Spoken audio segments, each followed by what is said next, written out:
Working with real-time previs is like an absolute game changer on green screen. If you didn't know where anything was, you'd have to constantly analyse every single shot to make sure your lighting's in the right place. The fact that I can turn around, I can see it on set straight away and I can be like, okay, this isn't matching or this is matching, and it's like 100% straight there, we're good. It's like shooting on a real life set. The Unreal Engine, gives us that flexibility.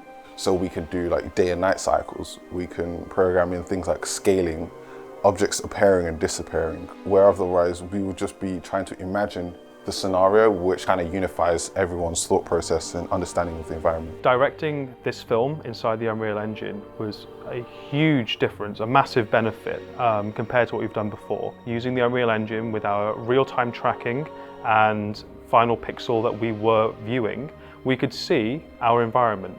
We, on this one, could frame for the moon and know that our angle, our shot, is perfectly where we want it to be, which in post-production in the edit means that we're not having to fix things because we know it looks good straight out the gate. One of the really great things about the Unreal Engine is that you can actually see what you're working with. Neither of the actors that we have worked with have actually worked in a green screen space before, so obviously it's quite an overwhelming thing to do.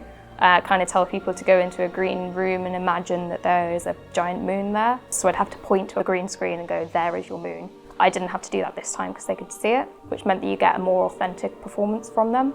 It's effectively like they were doing it in practical space, but obviously in a green screen. What went really well for us on this shoot was the timescale and the pacing. This being a small shoot, we did it over 2 days. We worked as fast as we would have on a conventional practical set. And I think by the end of it, we had done 109 takes.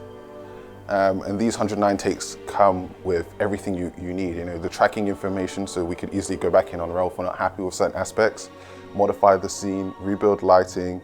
After rebuilding lighting, we can then re-render that plate and then move it onto the production.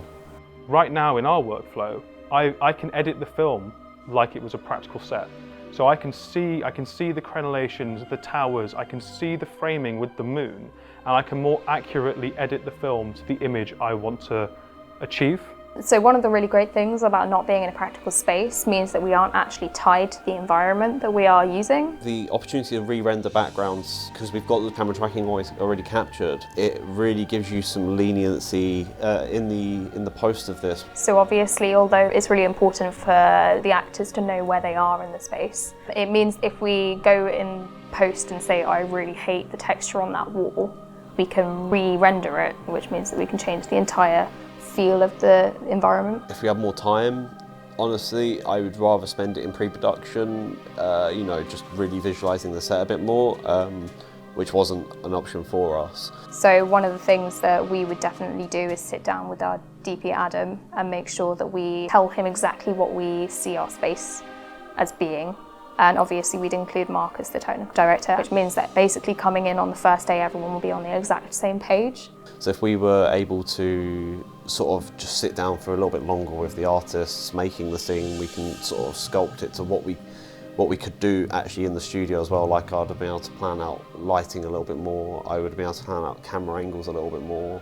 Which would mean that you would skip out a lot of the introduction, a lot of the conversations that are usually at the beginning of the day, so everyone has a separate image in their mind of what's going on. It basically means that we will have the same image in our mind going in.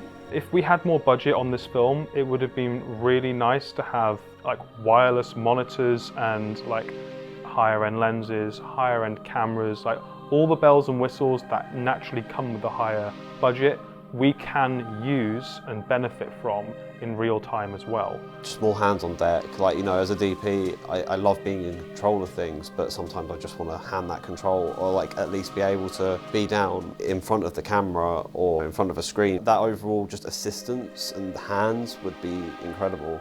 More budget, I think a scene that's more visually stimulating, so as in where we could possibly get final pixel.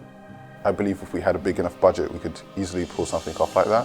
One of the things actually that hasn't really been mentioned so far is costume. So we obviously had about £200 to play with, but that couldn't just go on us. It had to also go on food, it had to go on transport.